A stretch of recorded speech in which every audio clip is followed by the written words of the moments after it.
La etimología de la palabra batalla procede casualmente del francés, de bataille, que a su vez tomó del latín batualia, que viene del verbo latino también batuere, que significa golpear. Los seres humanos, por el territorio, por el alimento, por el agua y también por cosas como la religión, la política o el poder, la soberbia, han hecho que a lo largo de los siglos haya habido estos conflictos, los que llamamos batallas.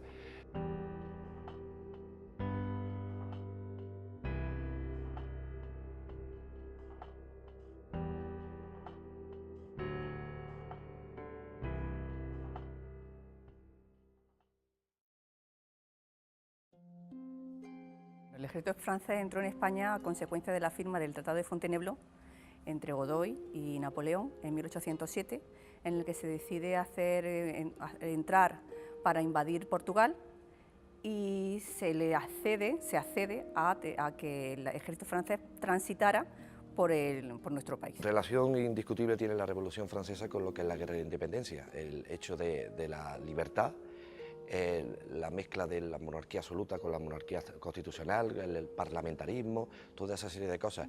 Pero no hemos de obviar que esa Revolución Francesa desembocó en un imperio y un tirano que fue Napoleón, que trató en España de someter a la población hispana a través de España y Portugal. Fue un proceso político y social que se inició en Francia en 1789 y fue debido principalmente a que la burguesía quería tener más cuota de poder y en definitiva quería alcanzar unos estamentos que hasta entonces les estaban prohibidos, que son los estamentos sociales altos. La Guerra de Independencia supuso también una ruptura de ese imperio en el que había desembocado la antigua Revolución Francesa, pero también una dicotomía a la propia civilización española, dividida entre afrancesados y patriotas, entre unos partidarios de la Revolución Francesa y otros partidarios de la libertad. Napoleón lo que quiere es apoderarse de Europa. Esa ambición militar que él tenía y política la proyecta sobre Europa y quiere acabar con la dinastía de los Borbones y de otros reyes que existían en Europa.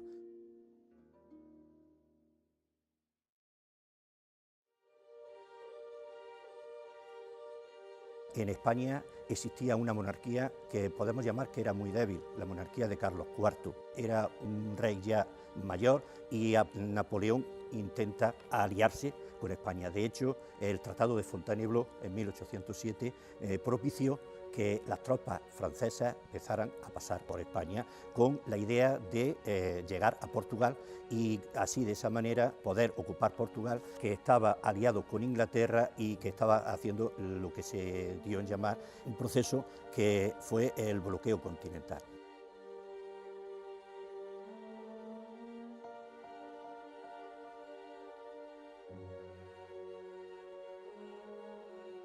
Realmente llegó muy rápidamente el ejército francés hasta Portugal. A finales de 1807, en 2 meses estaba ocupado Portugal, pero aprovecha Napoleón para ocupar distintas plazas estratégicas españolas y inicia lo que realmente tenía en su pensamiento, ocupar España. Y para ello pues empieza a distribuir su ejército por la zona, por toda España, empieza a haber confusión y sobre todo disgusto en la población española, que no está conforme con esa entrada de tropas francesas por España. A raíz de ese momento es cuando empiezan los distintos movimientos de población civil y cuando descubren también los distintos acuerdos que llegan tanto los Borbones con Napoleón, las distintas abdicaciones tanto de Carlos IV como de Fernando VII, y que da lugar a que se nombre como rey de España al hermano de Napoleón, como José I, rey de España.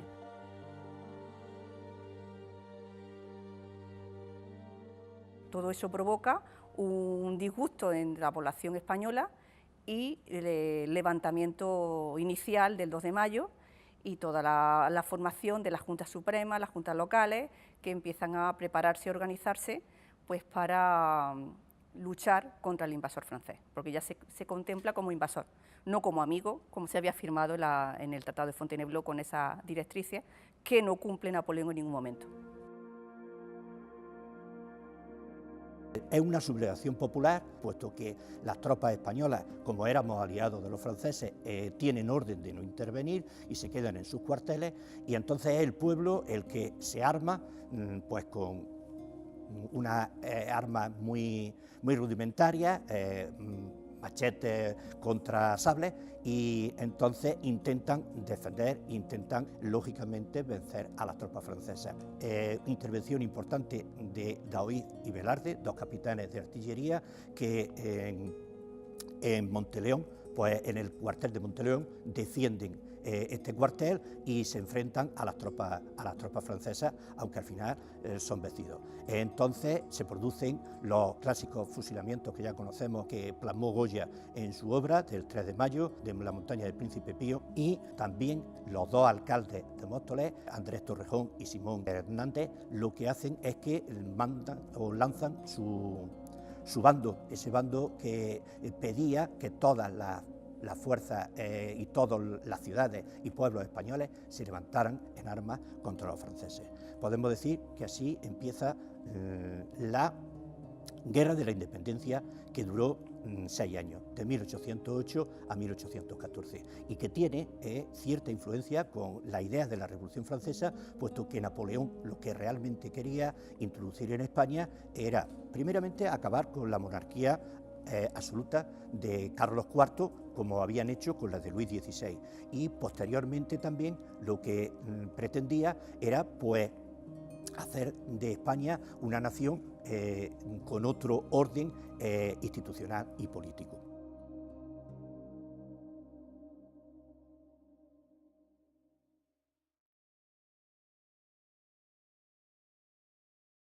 El general Teodoro Reding, por más que su apellido fuera de origen suizo, él era a todos los efectos español. Era un ilustre gobernador militar de la provincia de Málaga, y estaba al servicio de las tropas que la Junta Suprema Central estaba creando en la anterior región andaluza, en el sur de España, a la orden del general Castaño.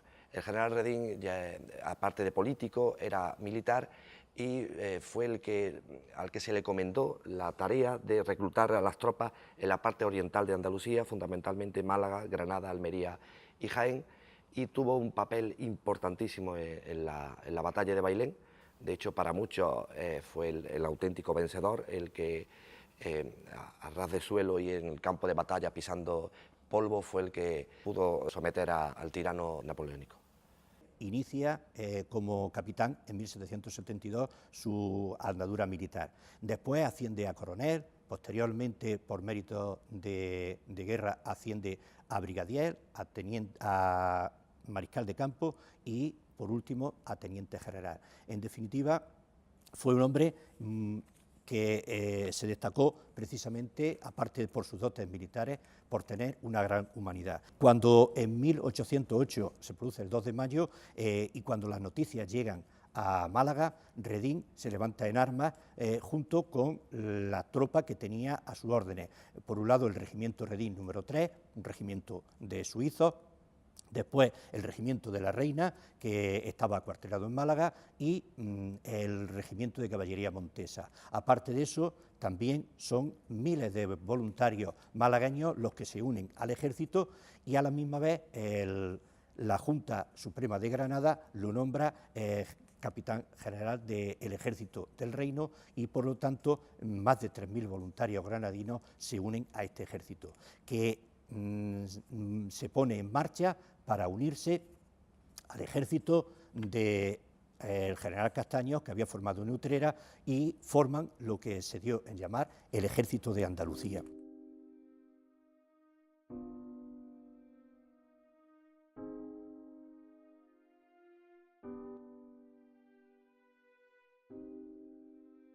General Dupont, lógicamente, lleva una vida muy hilvanada con la biografía de Napoleón.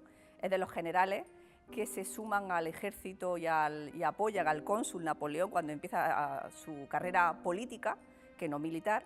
Entonces, lógicamente, empieza a tener una línea muy destacada como un militar con muy buenas perspectivas de futuro, puesto que acompaña a Napoleón en Marengo, en Hull, en distintas batallas en las que sale victorioso Napoleón, y donde él tiene una actividad muy destacada.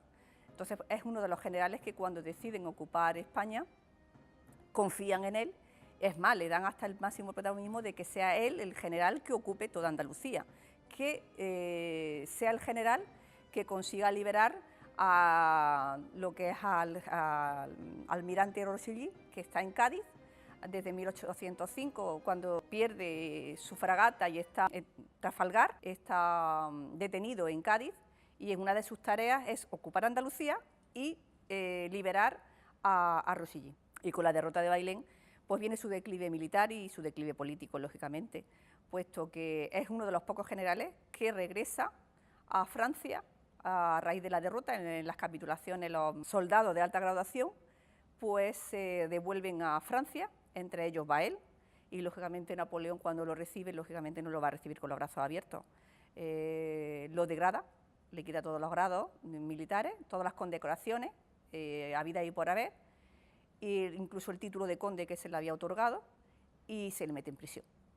Y ahí está hasta que se restaura la monarquía borbónica en Francia, y Luis XVIII lo nombra ministro de la guerra y le devuelve todas las graduaciones y todos los títulos que él había ostentado.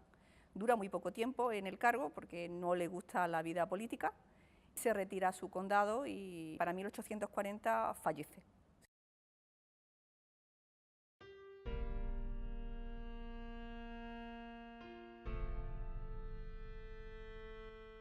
Todos sabían, tanto el ejército francés como el español, Dupont como Castaño, sabían perfectamente que en la zona había un ejército potente de soldados de un bando y de otro. Unos oscilan entre 20 y 30.000 soldados según los historiadores franceses y un poquito menos los españoles. Sabían que se había formado, que estaba pendiente de que en algún momento pudieran encontrarse, y eso obliga al general Dupont a retrasar a parte de su ejército, a mandar para que no se perdieran las conexiones con Madrid, a Bedel, a retraerlo para que no pidieran el contacto y ver también por dónde andaban las tropas del ejército español, de Castaño. La misión que se le había encomendado al general Pierre Dupont era desde Madrid avanzar hacia Cádiz, donde estaba apontonada en la ciudad gaditana una cuadra de marina francesa, y en el tránsito no llegó hasta Cádiz, y viendo que ya se había constituido oficialmente la tropa regular en el sur de España al mando del general Castaño, no avanza de Córdoba a Sevilla, sino que retrocede y se establece por tiempo indefinido en principio en Andújar. Castaño también hace otra cosa similar, coge a sus distintas divisiones, las reparte por la zona, por la provincia, y eso provoca que haya encontronazos. Es más, Redín días previos a la batalla de Bailén tiene un encontronazo en Mengíbar. El general Redín pasa con sus tropas, a partir de la madrugada, pasa con sus tropas el Guadalquivir por el paso de la Barca y por el paso del Rincón. Se encuentra con los franceses que estaban a la otra orilla, en la orilla izquierda, y que estaban al mando del general Liguer. Entablan un enfrentamiento durante toda la mañana que llega hasta muy cerca de Bailén, hasta el Cerro de la Harina. En un momento determinado pide refuerzos, sin haber un balance positivo por parte de uno y otro ejército. El ejército español vuelve otra vez a cruzar al río y vuelve a Mengíbar, y el ejército francés se retira hacia Bailén.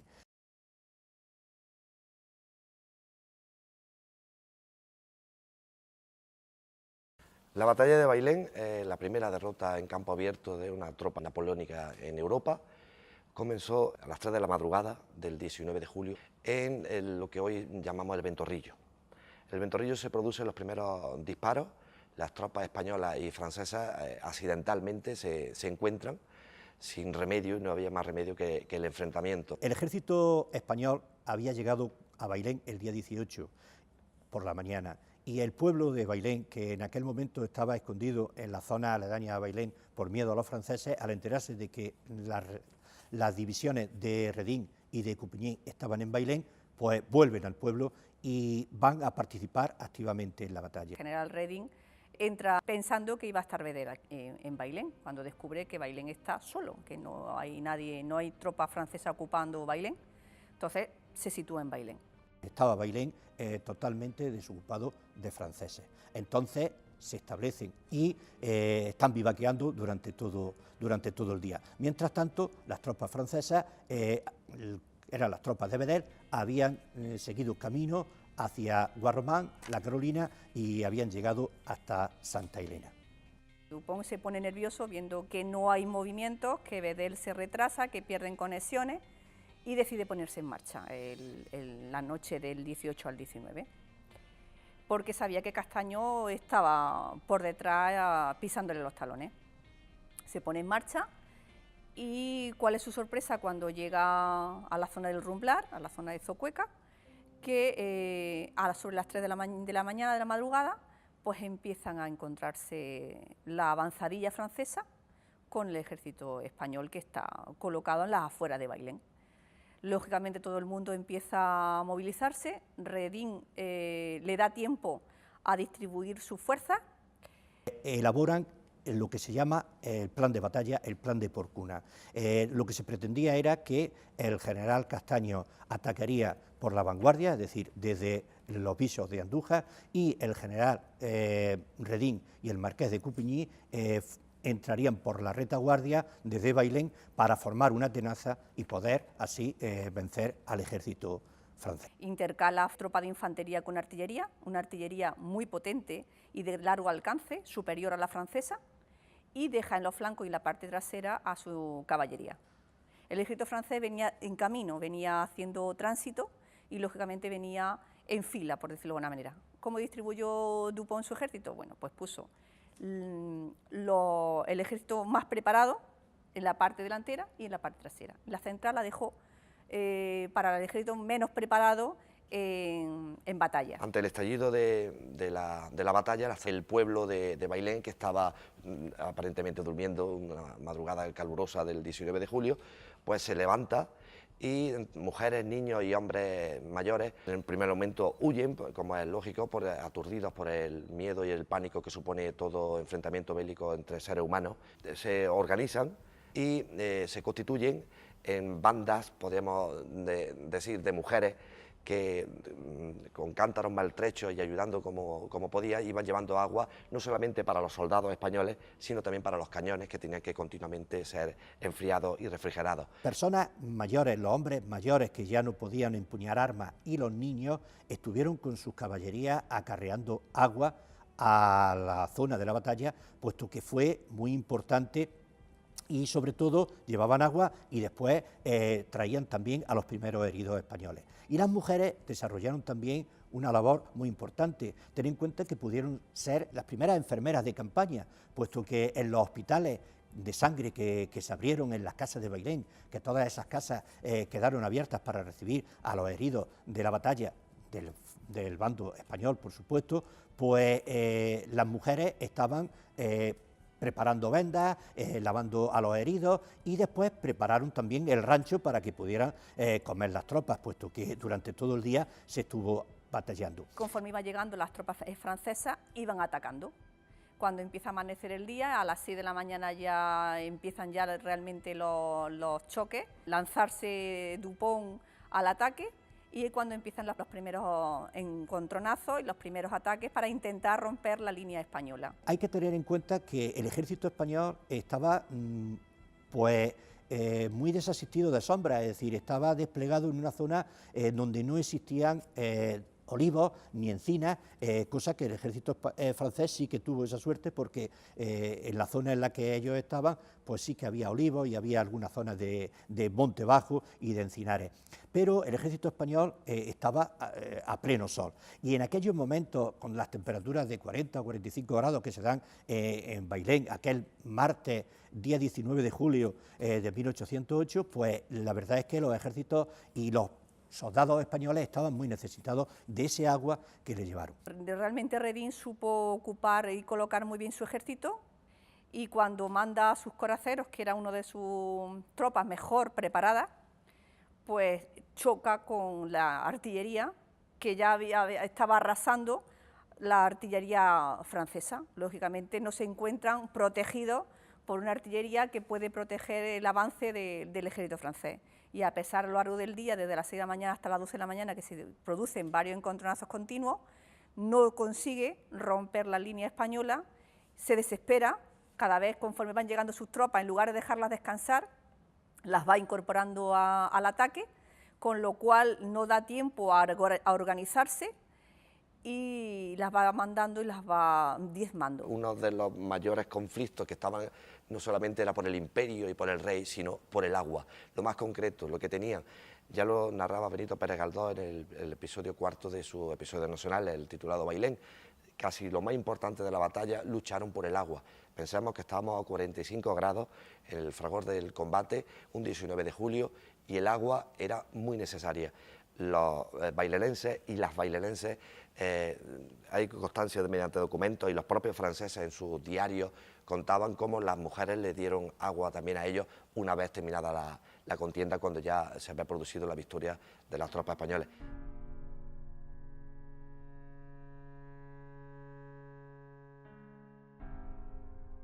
María Bellido se llama María Inés Juliana Bellido Vallejo. Es una señora que nació en Porcuna, vivía allí, su familia, con numerosas hermanas. Ha habido problemas hasta hace muy poquitos años de realmente si existió o no existió esta figura.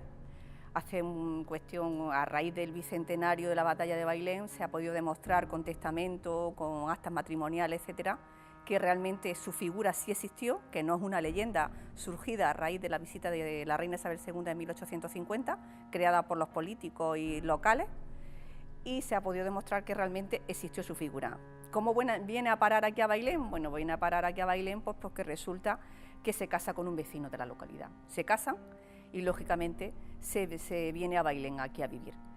La batalla de Bailén le pilla en una edad más próxima a su vejez que a la juventud, cerca de 50 años, y bueno, se decide también a volcarse junto con el resto de la población local, niños, ancianos, todo aquel que no se había sumado al ejército español, pues a ayudar a las tropas españolas pues para suministrar agua, cualquier utensilio, cualquier atención sanitaria que necesitaran, pues para estar al servicio del ejército español en esa jornada, en esos días, desde el 18, todos los días que estuvieron aquí la tropa del ejército español, pues para ayudarlo en todo lo necesario.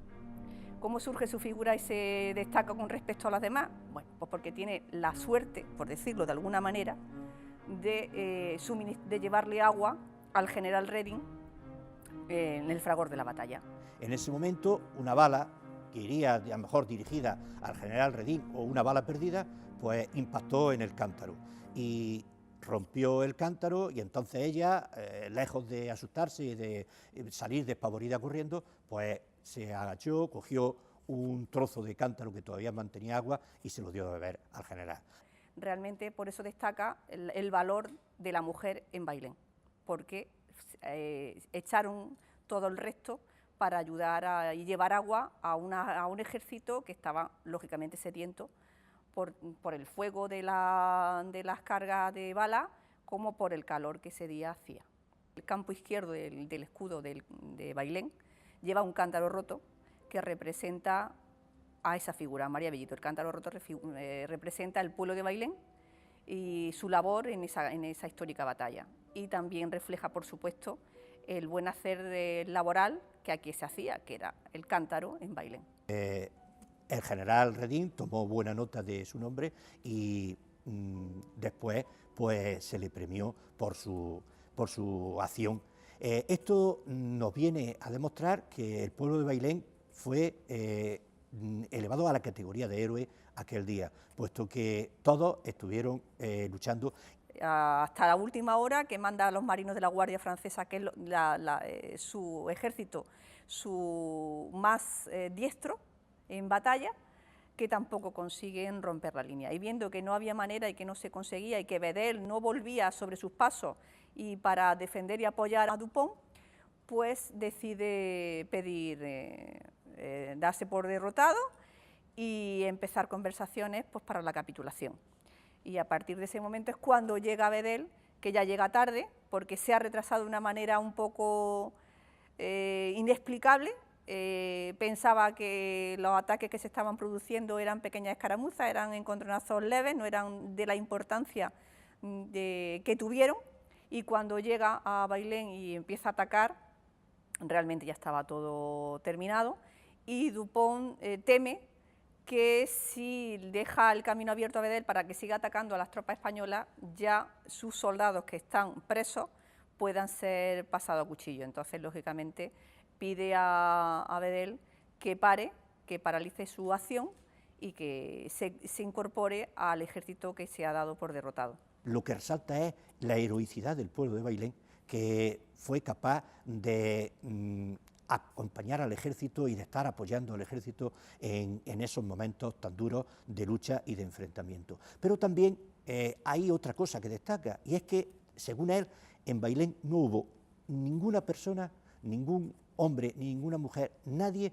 que, sabiendo que aquí había dos divisiones españolas, fuese a comunicárselo al general Dupont en Andújar, y que eso, lógicamente, hubiera cambiado el signo de la batalla. Si Dupont se hubiera enterado que aquí hay dos divisiones, en Bailén había dos divisiones españolas, pues la verdad es que la batalla hubiera sido diferente.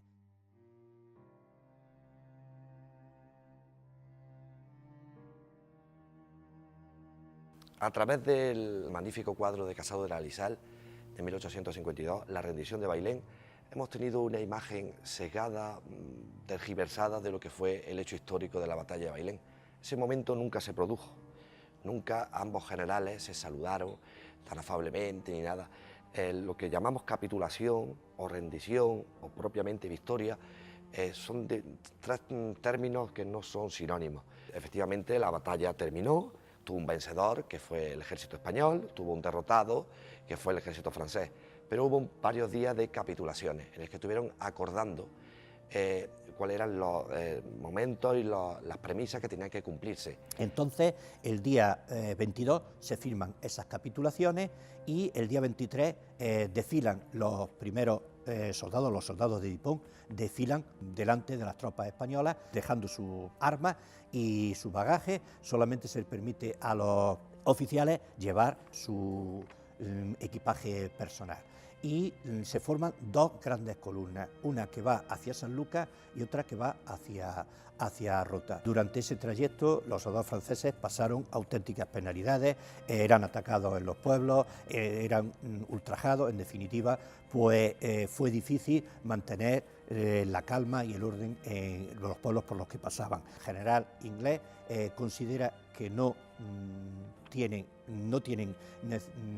obligación de embarcarlos, y entonces los dejan en los pontones de Cádiz, donde pasan también auténticas penalidades. Están durante 6 meses, desde septiembre hasta febrero aproximadamente, están en esos pontones y mueren muchos de ellos por enfermedades y por desnutrición y falta de higiene, hasta que posteriormente son embarcados y dejaron en la isla de Cabrera, donde llegaron alrededor de unos 4.000 franceses de la batalla de Bailén, y allí estuvieron hasta que acabó la guerra, puesto que nadie se preocupó por ir a recogerlos, ni Napoleón quería pasar por esa afrenta de tener que ir a recoger a sus prisioneros, ni los ingleses y los españoles, solamente los alimentaban a través de unas barcas que llevaban el alimento.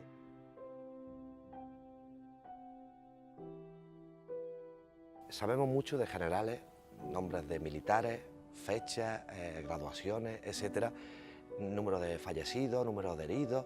Está ampliamente estudiado y hay una bibliografía impresionante de lo que es la batalla de Bailén, la guerra de la independencia. Por desgracia, en Bailén solamente conocemos algunos datos. Por ejemplo, que hubo 3.000 habitantes, solo hemos podido documentar. Yo personalmente he podido documentar el nombre y apellido solamente de 500, nos quedan 2.500 que sabemos que existían, pero no hemos podido averiguar su nombre porque el padrón más antiguo de habitantes es de 1859 y el anterior de 1764. En 1808 había terminado una batalla, pero no la guerra de la independencia, que es hasta 1814. Las tropas francesas y españolas pasaban por Bailén habitualmente. y los habitantes de todas las localidades tenían que colaborar con alimentos, con ovejas y con todo lo que tuvieran, con aceite, con queso, a ambas tropas. La victoria de Bailén trajo bastantes consecuencias. En primer lugar, corrió como un reguero de pólvora por Europa.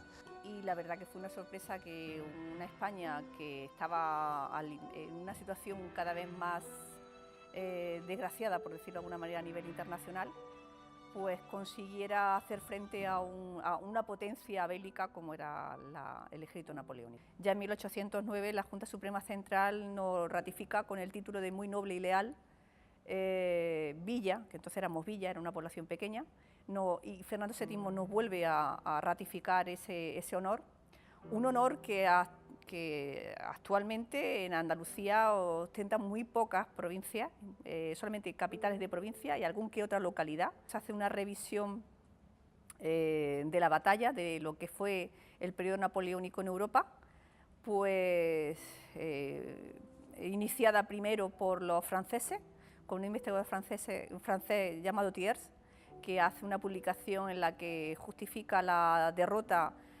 única y exclusivamente en el calor y en la falta de agua, lo que provoca que los españoles decidan salvar esa investigación haciendo un trabajo profundo y pormenorizado de lo que fue la batalla de Bailén, cómo fue, realmente qué repercusiones tuvo cada cosa.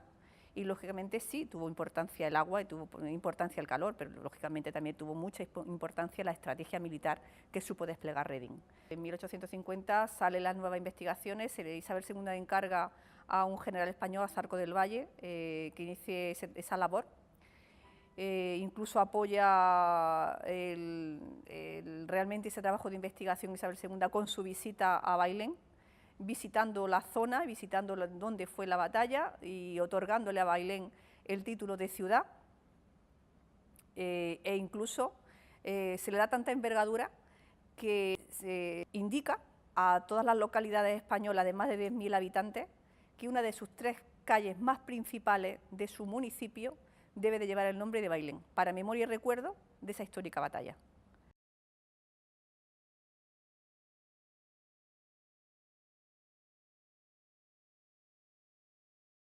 Significó un hito en la historia y sobre todo un hito en las batallas y en las guerras napoleónicas, porque fue la primera vez que se vence a un gran ejército, al ejército napoleónico en campo abierto. Y a la misma vez las tropas francesas pues empiezan a notar que pueden ser vencidas. Realmente inició el declive de Napoleón en Europa. Tuvo que dividir su ejército entre España y Rusia, y a raíz de las campañas tanto rusas como luego España con el apoyo de Inglaterra, provocó que cada vez se fuera cerrando el cerco hacia Napoleón y hacia su política expansionista. Y el fin definitivo fue Waterloo en 1815, con el fin de un periodo histórico tan importante para Europa como fue Napoleón y su imperio, ¿no? La batalla de Bailén es el triunfo de la libertad sobre la opresión, de la independencia sobre la tiranía. Supone un espaldarazo a toda la historia decimonónica española, a través del convencimiento de que el pueblo español unido, fue una de las últimas guerras que el pueblo español hizo unido, era capaz de cualquier cosa a nivel internacional. La batalla de Bailén supuso también la unión de pueblo y ejército, como el ejército, por más bisoño e irregular que era, con el acompañamiento del pueblo, levantado en armas con ellos, era capaz de cualquier cosa. También el pueblo de Bailén es el triunfo de la historia frente a la tiranía de Napoleón, a todos aquellos dictadores que a lo largo de la historia y de todos los siglos y de todos los bandos de derecha y de izquierda han tratado de someter al pueblo. Es una buena lección la que en Bailén se le dio. Unidos somos más fuertes.